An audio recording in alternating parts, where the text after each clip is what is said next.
porque yo ahora, en este momento, lo que quiero es hablar y dedicarle un espacio en la televisión y en el programa a nuestros padres desobedientes.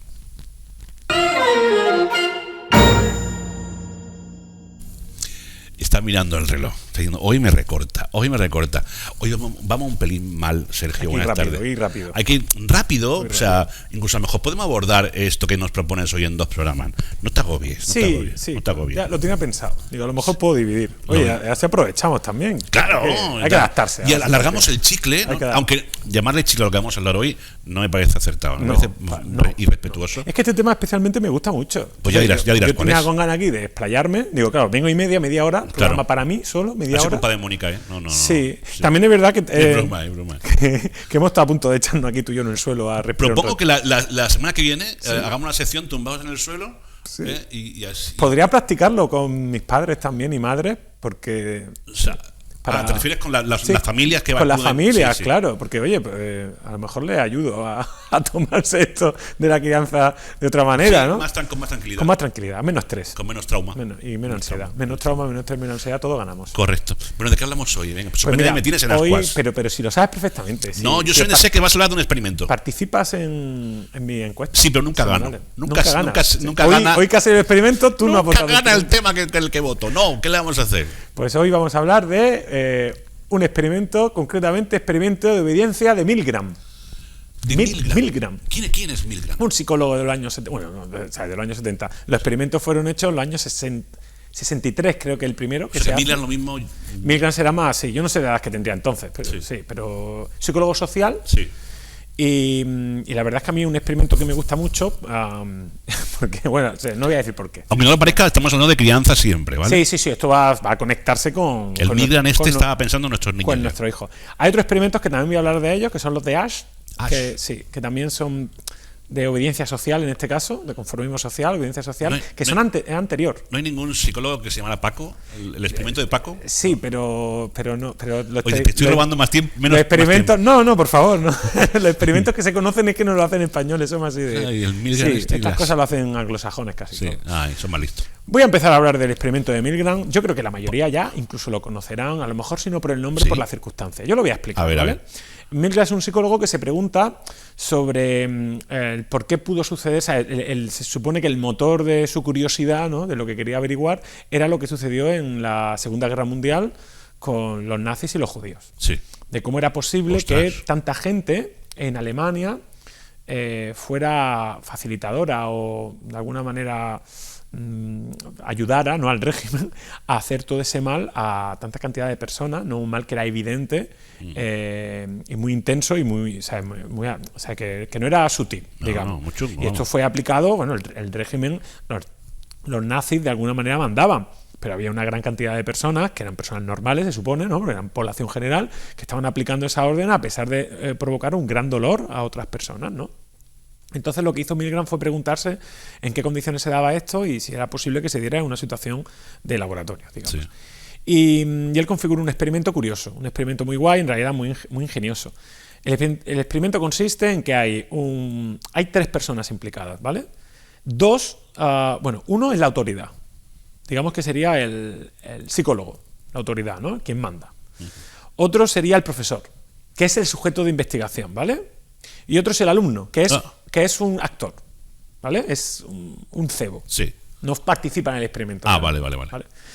Al profesor, que es el sujeto de experimentación, se le decía que iba a participar en un experimento para comprobar la capacidad de aprendizaje del ser humano bajo ciertas condiciones, ¿vale? Entonces él pensaba que él era... Y a uno le tocaba el papel del profesor y a otro le tocaba el papel de alumno. Entonces el profesor se pensaba que ambos formaban parte del experimento.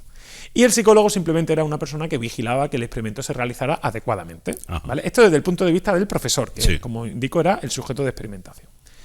Entonces el profesor está en una sala junto al psicólogo, junto a la autoridad, y el alumno está fuera de esa sala, en otro sitio, que generalmente había varias modalidades, ¿no?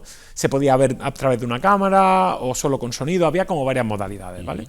Vamos a entender que simplemente, creo que el experimento original era solo que lo escuchaba. Bien. Es decir, el profesor escuchaba al alumno. Y el experimento ficticio consistía en lo siguiente: se le hacía una serie de preguntas, si contestaban bien, no pasaba nada, pero si contestaban mal se le daba una descarga, una pequeña descarga. Al alumno. Es decir, el profesor daba una descarga al alumno. La descarga no era tal. Vale. Era de mentira. Ya, vale. Pero el profesor se pensaba que sí. Ya está viendo, bueno, encima de que es mentira, le están pegando descargazos al muchacho. No. Pero el actor fingía que efectivamente había una descarga. El tema de las descargas es que eran crecientes. Sí. Que conforme más se fuera equivocando, de más intensidad eran. ¿Vale? Es verdad que se le decía al profesor que la vida del alumno no corría peligro en ningún momento. Sí, pero el alumno era un actor que actuaba muy bien, se supone, ¿no? Y decía de manera muy convincente, muy entusiasta, que por favor llegaba un punto en el que decía, por favor, parad el experimento porque esto me está doliendo mucho. Y cada vez le dolía más y cada vez lo diría con más insistencia. Ostras. Por favor, dejad ya el experimento, que esto me está doliendo mucho, en fin, ¿vale? Esa es un poco la idea. El psicólogo, que era la autoridad, solo podía dar indicaciones frías, en plan, debe usted, cuando el profesor mostrara dudas, debe usted continuar el experimento. No hay problema, puede continuar el experimento, ¿vale? Frases de ese tipo, en ningún momento se le amenazaba ni se le obligaba. Sí. Debe usted continuar el experimento. Vale, la hipótesis, no solo de Milgram, sino de un montón de compañeros suyos, de compañeros de profesión que opinaron sobre el resultado del experimento previamente, se llama hipótesis, ¿no? Cuando yo creo que el resultado va a ser uno u otro, era que solo entre un 2, 3, 4% de la población iba a llegar hasta los últimos, niveles de electricidad, ¿no? De descarga. Porque evidentemente bajo esa situación nadie querría seguir continuando. La realidad es que en el primer experimento de Milgram, más del 70% de las personas llegan hasta el final, con las condiciones que te estoy describiendo. Ostras. La mayoría continuaron a pesar de las dudas, del dolor mostrado por el alumno, que era ficticio, pero que al final ellos se lo creían, continuaron el experimento porque la autoridad presente les decía que continuaran. Y esos son los experimentos de Milgram sobre obediencia. Se quedó todo el mundo pasmado. Intentó todo el mundo explicar por qué sucedía esto. Esto era un fenómeno muy curioso, ¿no? O sea, había personas que estaban haciendo cosas que iban en contra de sus valores simplemente porque había una autoridad presente que asumía esa responsabilidad. Es decir, le arrebataba la responsabilidad al profesor. O sea, no es tu responsabilidad, es mía, continúa el experimento porque yo soy el que manda. Y el profesor, mucho más que la palabra del psicólogo, continuaba hasta donde fuera necesario. Por Dios. Claro, a partir de ahí empezaron a poder entender cómo funciona la mente humana y por qué se podía haber producido algo como la Alemania nazi y todo lo que sucedió, pues ¿no? Ahora tienes que explicarme cómo aplicamos todo eso a la crianza de nuestros niños. Antes que eso te diré que había situaciones que, antes de eso, ¿no? por darle un poco de contexto al experimento, había distintas situaciones que cambiaban. Por ejemplo, si había más cercanía, si había contacto visual con el alumno, disminuía la cantidad de gente que llegaba hasta el final. Si había mucha cercanía física, disminuía. Si la autoridad desaparecía, y te lo decía por audio, es decir, si cambiaba un poco las dinámicas de cómo te relacionabas tanto con la autoridad como con el alumno, cambiaban los resultados, que era muy curioso, ¿no? Cuando más efectivo era este efecto era cuando la autoridad estaba cerca tuya y presente y tenías poco contacto visual y físico con el alumno. Ojos que no ven. Justo, un poquito por ahí, ¿no? ¿Cómo se puede aplicar esto a la crianza? Bueno, pues yo te preguntaría como padre que si tu hijo hiciera ese experimento, ¿de qué te sentiría orgulloso? ¿Cómo que se hiciera? Si hiciera el experimento tu hijo, si fuera el profesor, sí, ¿de qué te sentirías orgulloso? Es decir, tú dirías, esto ha hecho mi hijo, me siento orgulloso. ¿Qué tendría que hacer tu hijo en ese experimento para que tú te sintieras orgulloso de él? Levantarse y dejar al psicólogo ahí con dos palmos de narices. Es decir, ser desobediente. Yo esto no lo hago. Ser desobediente. Sí, es de lo que tú te sentirías orgulloso. Sí. Y ahora vamos a llevarnos a la crianza. O sea, por eso soy padre desobediente. Por eso me gustan los niños desobedientes. La desobediencia molesta, porque hace que la crianza sea un poquito más complicada. Porque hace que no valga con repetir 1000 veces las cosas a los niños, sino que tenemos que darle el valor a los niños. Los niños tienen que hacerse responsables, intentar entender por qué eso está bien o mal, y una vez que lo entienden, empezarán a comportarse como nosotros esperamos. Pero si los niños no entienden si lo entienden de otra manera, si a lo mejor piensa que lo que tú estás diciendo no es justo, o para ellos, para la gente que les rodea, a lo mejor otorgarle la capacidad de decir no y de decir, oye, esto no debe de ser así, tiene que ser de esta otra manera, nos permitiría tener hijos que frente al experimento de Milgram dijeran, no quiero continuar. Y por eso hay que darle tanto valor precisamente al tema de la autonomía y de la responsabilidad. Claro. No insistir, no queremos niños obedientes, queremos niños buenos. Pero niños buenos no son niños obedientes, niños buenos que sepan distinguir lo que está bien de lo que está mal, lo que es ayudar o dificultar. Cuando tú quieres que tu hijo te obedezca, no le digamos obedéceme, porque ya le estamos dando una enseñanza que no es adecuada. Lo que tenemos que decirles es colabora, ayúdanos, papá o mamá tiene complicación, ahora mismo no estamos cómodos, necesito que me lo ponga fácil. Es decir, una serie de mensajes que son mucho más efectivos que obedece. Porque luego no queremos que nuestros hijos crezcan y se conviertan en personas obedientes. Sumisas. Sí, que cedan su voluntad a favor de lo que les digo, una autoridad que no siempre tiene por qué acertar, ni siempre tiene por qué tener buenas intenciones. Evidentemente, en todo esto de la desobediencia no se trata solo de decir que no y punto, sino de ser responsables y de decidir cuándo, al negarte o al negar lo que dice la autoridad, cuándo hacerlo y qué consecuencias asumir. Es decir, yo soy responsable para decidir, si digo que no ahora, entiendo que va a suceder esto. Pues asumo esas consecuencias. Claro. A lo mejor el que me equivoco soy yo, pero voy a asumirlas. Oye, decidí esto porque pensaba que era injusto, pero me he equivocado. Pues asumo esas consecuencias. Y esto es un aprendizaje muy valioso que tenemos que darle a nuestros peques.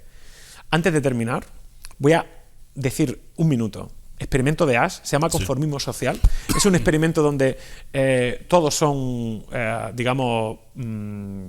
sujetos de mentira, menos uno, solo uno, en un grupo, por ejemplo, de 10, y le preguntan qué líneas mide más que otra. Hay unas líneas en una pared y hay líneas de distinto tamaño. Bueno, pues todo el grupo dice que la línea más larga es la mediana. Todo el grupo, que son sujetos de mentirijilla. Son actores. Son el gancho, ¿no? Pues cuando llega al sujeto de investigación, la mayoría les da la razón al grupo. No se atreven a decir, oye, no. A llevar la contraria, ¿no? No se atreven a llevar la contraria. Esto también es otro tipo de obediencia social en este caso. Conclusión, no queremos niños obedientes, queremos niños responsables. Y eso al final conlleva que tenemos que saber educar y gestionar la desobediencia de nuestros hijos de la manera correcta. No le podemos decir, obedéceme en todo lo que te diga, porque yo soy el que manda y tú tienes que obedecerme, sino aprende a diferenciar lo que está bien y lo que está mal. Y mientras todo esto pasa, voy a tolerar tu desobediencia, pero te voy a pedir responsabilidad. Es decir, que asumas las consecuencias de esa desobediencia. Nos tenemos que ir, lamentablemente. Sí, ya está. Pero esta noche de soñar con el Milgram, ¿era? Milgram. Seguiremos hablando de desobediencia, ¿eh? Sí. Es para mí una constante. Sí. Así que algún día volveré a proponer este tema a mis seguidores. Bueno, pues nada, lo votaré. Tendré que votar, porque al final lo que te va a votar todo el mundo, no, porque tú estás haciendo lo del experimento. Efectivamente, serías evidente. Sí. Efectivamente. Sergio, muchas gracias. Gracias a ti. Gracias por tu comprensión también y por saber que hoy teníamos que dedicarle poco tiempo. Ha sido como una locomotora.